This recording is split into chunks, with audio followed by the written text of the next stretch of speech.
అందరికీ హాయ్ అండి. మేము ఇప్పుడైతే పెద్ద తిరుపతి అయితే వెళ్తున్నాము. ఎందుకు వెళ్తున్నాము అంటే మాకు ఆన్లైన్లో సుప్రభాత సేవ టికెట్స్ అయితే తగిలినాయి. అందుచేత తిరుపతి అయితే బయలుదేరాము. దేవుణ్ణి చాలా దగ్గర నుంచి అయితే చూడొచ్చంట ఈ సేవలో. ట్రైన్లో మా పిల్లలు ఆటలు అయితే మొదలు పెట్టేశారు. ఈలోపు భీమవరం వెళ్ళే ప్యాసింజర్ అయితే వస్తుంది. ఆ ట్రైన్ అయితే చూసి మా పిల్లలు చూడండి ఎంత గంతులు వేస్తున్నారో. వీళ్ళు రైల్వే స్టేషన్కి అయితే చాలా సార్లు వచ్చాం కానీ ఈసారి అయితే బాగా ఎంజాయ్ చేస్తున్నారు.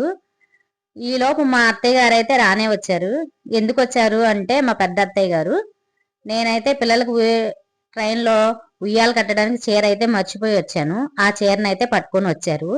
శేషాద్రి ఎక్స్ప్రెస్ కూడా మేము ఎక్కాల్సిన ట్రైన్ అయితే ఇప్పుడైతే వచ్చేసింది. ఓకే నా ఫ్రెండ్స్, బాయ్. మరి ప్లీజ్ లైక్ చేయండి ఫ్రెండ్స్.